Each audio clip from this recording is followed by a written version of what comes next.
దేవునికి స్తోత్రం. నేటి దినాన మన అరుణోదయపు దేవుని వాగ్దానం ఫిలిప్పీలకు రాసిన పత్రిక 1వ అధ్యాయము 26వ వచనము.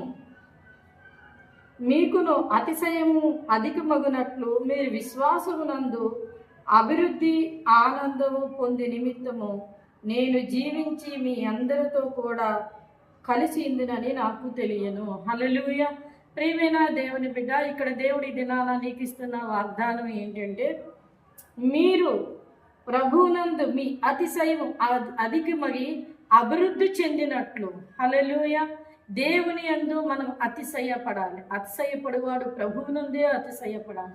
ఎలా దేవుని యందు అతిశయపడాలి అంటే, గొప్ప దేవుణ్ణి నేను కలిగి ఉన్నాను, నీకున్న ధనాన్ని బట్టి, నీకున్న బలాన్ని బట్టి, నీకున్న ఆ విద్యను బట్టి కాదు, కానీ గొప్ప దేవుణ్ణి నువ్వు కలిగి ఉన్నావన్న అతిశయం నీలో వచ్చినప్పుడు నీ విశ్వాసం ఏమవుతుందంటే అది అభివృద్ధి చెందుతుంది.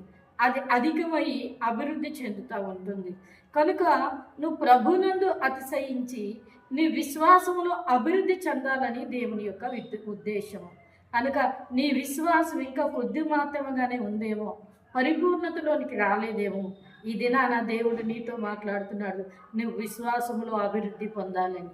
కనుక నువ్వు దేవుని యందు అతిశయించి, నేను గొప్ప దేవుణ్ణి కలిగి ఉన్నాను, సర్వశక్తి కలిగిన దేవుణ్ణి కలిగి ఉన్నాను, జీవము కలిగిన దేవుణ్ణి కలిగి ఉన్నానని అతిశయించినప్పుడు నీ విశ్వాసం అభివృద్ధి చెందుతుంది. అంతేకాకుండా నువ్వు చేయు ప్రతి పని, నువ్వు సేవకుడు అయితే నీ సంఘం విస్తరిస్తుంది, నువ్వు ఉద్యోగస్తుడు అయితే నీ ఉద్యోగంలో నువ్వు ఎదుగుతావు, నీ వ్యాపారస్తుడు అయితే నీ వ్యాపారం అభివృద్ధి పొందుతుంది. నువ్వు ఆత్మల పట్ల భారం కలిగి ఉంటే నీ చేతికి అనేక నూతనాత్మలు అప్పగించబడతాయి.